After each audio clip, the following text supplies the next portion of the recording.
My name is उज्ज्वल।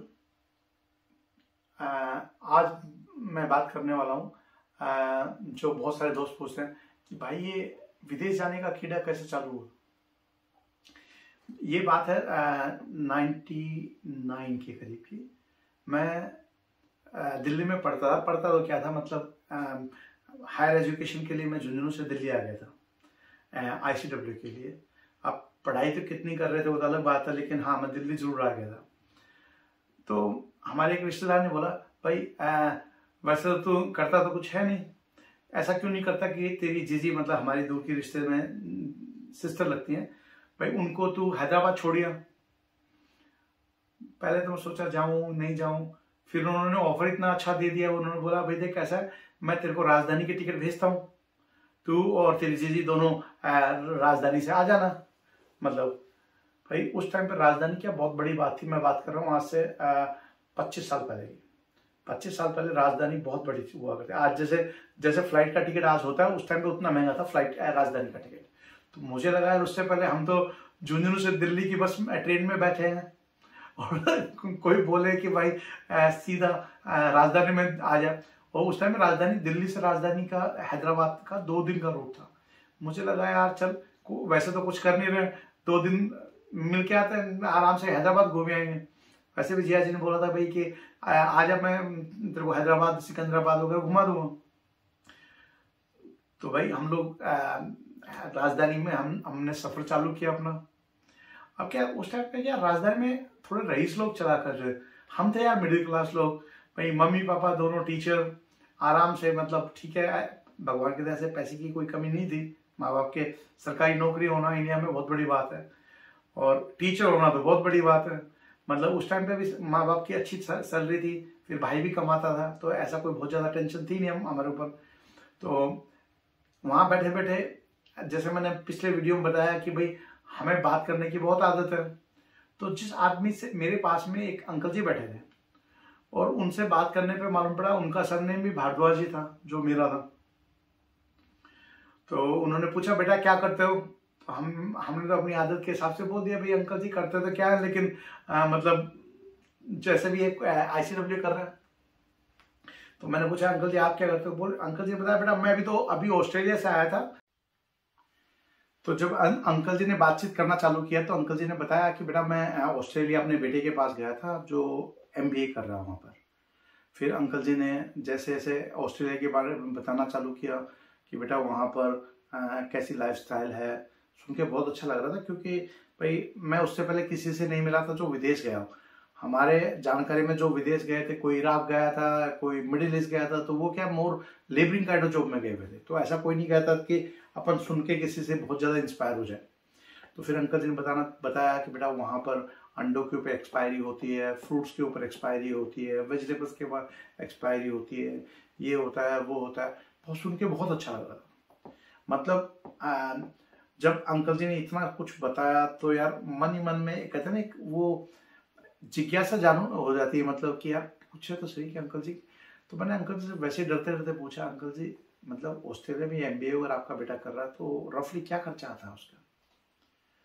तो uncle जी ने बोला बेटा ऑस्ट्रेलिया तो करीब करीब 10-12 लाख रुपए वहां पर, उस टाइम पे 2025 की बात 1999 की बात है। तो करीब 10-12 लाख रुपए लगते हैं। मैंने पूछा क्या खाली 12 लाख रुपए लगते हैं। बोल रहे हाँ, क्योंकि फिर बाकी के पैसे तो क्या आप वहां का काम करके कमा लेते हो। तो फिर मैंने पूछा अंकल जी वैसे जाते कैसे हैं।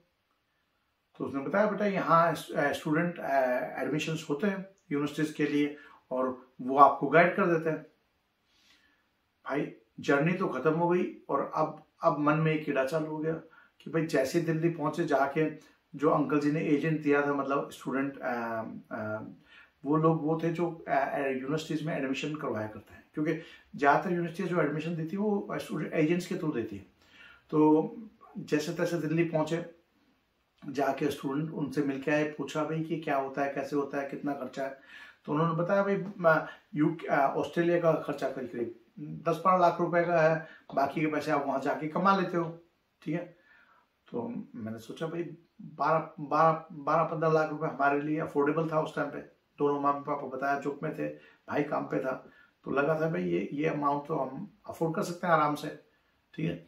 हम 20-25 तक की अफोर्डेबिलिटी की कैपेबिलिटी थी हमारी कि भाई हमें लगा था 20-25 लाख तक हम अफोर्ड कर सकते हैं। भैया मैंने जाके उस यूनिवर्सिटी वालों से बात, मतलब एजेंट से बात की। उन्होंने सीवी देखा, पूछा कि क्या करते हो। मैंने बताया भाई मैं ACCA पढ़ाई कर रहा हूँ यहाँ पर ICW की। तो उन्होंने एडमिशन दे दिया। अब मुझे लगा पापा जी को ये बोलेंगे ऑस्ट्रेलिया जा रहे हैं तो पढ़ने के लिए, तो पापा जी बोलेंगे भाई अगर तुझे पढ़ के इतना निहाल करना है तो यहाँ कर दे, तो यहाँ भी तो हायर स्टडी करने के लिए दिल्ली आया है, वहाँ कर ले। मैंने सोचा यार कुछ तो गोली देनी पड़ेगी, क्योंकि ऐसे पापा जी को बोला। तो मैंने पापा जी को फोन करके बोला, मैं पापा जी मेरा ऑस्ट्रेलिया की यूनिवर्सिटी में एडमिशन हो गया। एडमिशन हुआ था ये सच था, लेकिन खाली मेरा और कुछ लड़कों का हुआ ये बात सही नहीं थी, ठीक है। क्योंकि उन्होंने तो बल्क में सबको दिए थे एडमिशन, ठीक है। अगर मान लीजिए एक यूनिवर्सिटी ने 100 बच्चों को एडमिशन दिया है, ठीक है, तो 100 में से वीजा खाली 15 या 20 का लगना है। तो मैंने बोला पापा जी कुछ बच्चों का एडमिशन हुआ, उनमें से मैं भी एक हूँ। घर वालों को भी बड़ी खुशी हुई कि यार हमारे बच्चे ने, वैसे तो करता धरता तो कुछ है नहीं, लेकिन अगर ऑस्ट्रेलिया में MBA में एडमिशन हो गया तो बहुत बड़ी बात है। पापा जी ने बोला बोले हाँ कोई बात, कितने पैसे लगेंगे। उन्होंने 12 लाख बताए थे, मैंने 15 लाख बोल दिए। मैंने बोला पापा जी 15 लाख रुपए की जरूरत पड़ेगी। पापा बोले ठीक है बेटा कर देंगे अरेंज, तू जो करना है पढ़ाई वढ़ाई कर, कोई दिक्कत नहीं, कर देंगे अरेंज। भैया यहाँ तो सारे गांव को गा दिया मैंने सब दोस्तों को फोन करके बोल दिया मैं ऑस्ट्रेलिया जा रहा हूँ। हालांकि उस टाइम पे पासपोर्ट भी नहीं बना था मेरा। सब दोस्तों को फोन करके बता दिया भैया MBA में एडमिशन हो गया, मैं ऑस्ट्रेलिया जा रहा हूँ, ये कर रहा हूँ वो कर रहा हूँ। वो कहते हैं ना बिना गांव बसे मंगते इकट्ठे हो जाने वाली बात, मेरे साथ बिल्कुल वही बात है। मैंने एक मतलब इतनी पब्लिसिटी कर दी कि मैं ऑस्ट्रेलिया जा रहा हूँ, ऑस्ट्रेलिया जा रहा हूँ। मुझे खुद को भी यकीन हो गया कि भाई मैं ऑस्ट्रेलिया ही जा रहा हूँ। फिर दिवाली से एक दिन पर मैं झुंझुनू आया हुआ था दिवाली के टाइम पे। दिवाली से 2 दिन पहले ऑस्ट्रेलियन काउंसलेट से फोन आया, भाई उन्होंने मेरा इंग्लिश में इंटरव्यू किया। अब इंग्लिश तो हमें आती नहीं थी। उन्होंने 2-3 मिनट जो भी कुछ बोला होगा ना तो मुझे समझ में आया, और जो मैंने बताने की कोशिश करी होगी ना उनको समझ में आई। भैया इतनी बात सुन के तो ऑस्ट्रेलियन एम्बेसी को मालूम पड़ गया कि ये बंदा तो जेन्युइन एप्लीकेंट नहीं है, जेन्युइन स्टूडेंट नहीं है। उन्होंने मुझे मैसेज करके बोल दिया कि भाई एजेंट का मैसेज आ गया सर आपका वीजा रिजेक्ट हो गया है बिना, ठीक है। भाई वो मेरी जिंदगी की पहली दिवाली थी जो इतनी खराब गुजरी थी। अब जहां भी झुंझुनू में जाते हैं सब दोस्त पूछे यार ऑस्ट्रेलिया कब जा रहा है। अब लोगों को क्या बताया कि भाई वीजा रिजेक्ट हो गया। मैंने भाई बड़ी हिम्मत करके अपने घर वालों को बोला कि पापा जी मैं ऑस्ट्रेलिया का तो मेरा वीजा रिजेक्ट हो गया। हमारे घर वाले क्या थोड़े पॉजिटिव थे, उन्होंने बोला हो गया तो हो गया बेटा, अपन ने कौन सा बहुत ज्यादा इन्वेस्टमेंट कर रखा था, कोई बात नहीं। तो भैया ऑस्ट्रेलिया का मिशन तो हो गया फेल, और मुझे लगा यार अपनी तो दुनिया यहीं सिमट जाती है। और घर वालों ने बोला भाई कोई बात नहीं है, ऑस्ट्रेलिया का वीजा नहीं लगा, कौन सी दुनिया खत्म हो गई है, दुनिया में 125 और कंट्री है, अगर तुझे पढ़ने जाना है तो और कंट्री में चला भाई, वहां भी तो पैसा देंगे अपन। चलो कोई बात नहीं, अल्टीमेटली मन को तसल्ली करके ऑस्ट्रेलिया का चैप्टर हो गया खत्म।